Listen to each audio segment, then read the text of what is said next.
बिस्मिल्लाहिर्रहमानिर्रहीम। अस्सलामु अलैकुम। हज़रत इब्राहीम बिन अदहम रहमतुल्लाह के पास एक नौजवान आया। हज़रत, गुनाह करता हूँ, छोड़ नहीं सकता, डर भी लगता है अल्लाह ताला की ज़ात से और अज़ाब से, तो मैं क्या करूँ?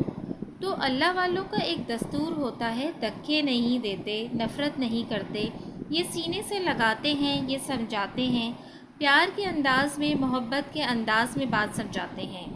तो हज़रत ने कहा, हाँ मैं तुम्हें एक तरकीब बताता हूँ। कहा, हज़रत मुझे कोई तरकीब बताएं कि मैं गुनाह भी करता रहूँ और अज़ाब से भी बच जाऊँ।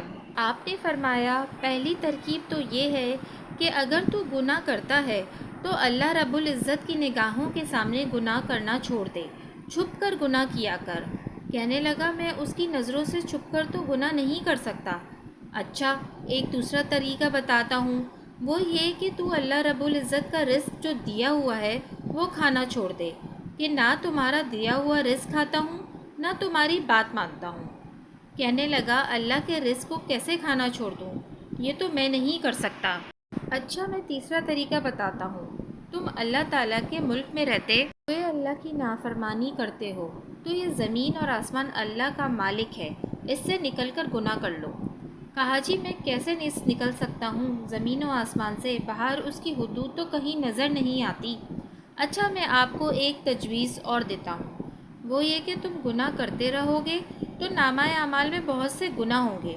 जब मलिकुल मौत आएगा तुम उसे कहना, थोड़ी देर इंतज़ार करो, मैं सच्ची तौबा कर लूँ। हज़रत, उसने तो इंतज़ार नहीं करना, जिस सांस मौत आनी है उससे अगला सांस इंसान नहीं ले सकता। अच्छा, एक तरीका और बता देता हूँ। जब तुम्हें कब्र में ले जाएंगे और मुनकर नकीर आएंगे और पूछेंगे सवाल जवाब, तो उस वक्त मुनकर नकीर से कहना, मेरी कब्र से बाहर निकल जाओ, जैसे हमने घरों पर लिखवाया अंदर आना मना है। तुम भी कहना, बग़ैर इजाज़त क्यों आए हो? उसने कहा, वो मुझसे पूछकर थोड़ा ही आएंगे, ये तो नहीं हो सकता। उन्होंने कहा, अच्छा एक आखिरी बात बाकी रह गई है, वो तजवीज़ बताता हूँ।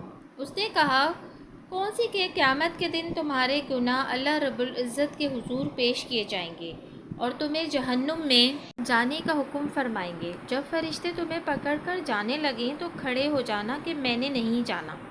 उसने कहा, हज़रत फरिश्तों के सामने मेरी क्या हैसियत है कि मैं कहूँ कि मैं जहन्नुम में नहीं जाता। जब उसने कहा कि मेरी क्या हैसियत है, तो उस वक्त उसको ठोकर लगाई। फरमाया कि ए दोस्त, जब तू उनमें से कुछ भी नहीं कर सकता तो अपने रब की नाफरमानी ही क्यों करता है? उसने कहा, हज़रत मुझे बात समझ आ गई, आज के बाद मैं अपने परवरदिगार की नाफरमानी नहीं करूँगा। ये अल्लाह वालों के समझाने का अंदाज़ होता है, वो अच्छे अंदाज में बात समझाते हैं। उसने गुनाहों को छोड़ने का फ़ैसला कर लिया। जज़ाकल्लाह। अगर आपको मेरी ये वीडियो पसंद आई है तो प्लीज़ मेरे चैनल को सब्सक्राइब करना ना भूलिएगा।